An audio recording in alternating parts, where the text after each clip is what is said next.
வணக்கம். நம்ம just cook சேனலை யூடியூப்பில் சப்ஸ்கிரைப் பண்ணியோ இல்லை ஃபேஸ்புக் பேஜை லைக் பண்ணியோ நீங்கள் ஃபாலோ பண்ணிக்கலாம்.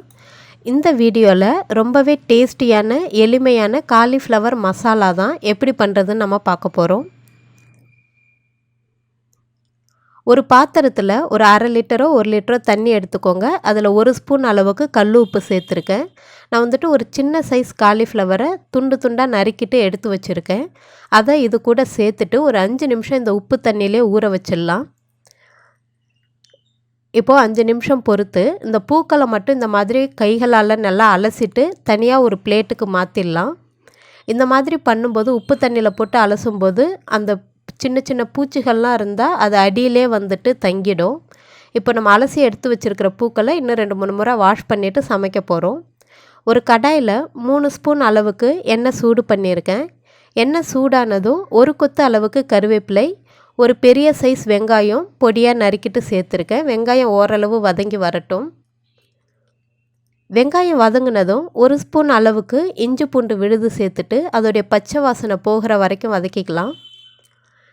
இப்போது இது நல்லாவே வதங்கிருச்சு. நம்ம அலசி எடுத்து வச்சுருக்கிற காலிஃப்ளவரையும் இது கூட சேர்த்துட்டு நல்லா பெரட்டிடலாம்.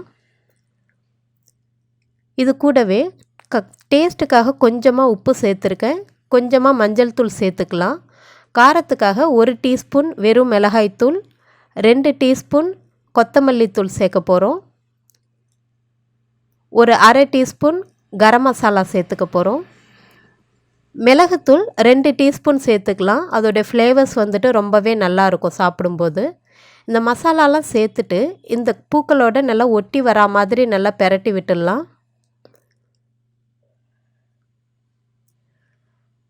இப்போது இது நல்லா கலந்தாச்சு. நான் இது கூட கொஞ்சமாக தண்ணி சேர்த்து வேக வைக்க போகிறோம். ரொம்ப அதிகமாக சேர்க்க வேண்டாம். ஒரு 1/4 டம்ளர் அளவுக்கு சேர்த்தாலே போதும். சேர்த்துட்டு மூடி போட்டுட்டு ஒரு 2 நிமிஷம் அப்படியே வேக வைக்கலாம். மிதமான தீயில் வச்சுக்கோங்க. ஹை ஃப்ளேம் வைக்க வேண்டாம்.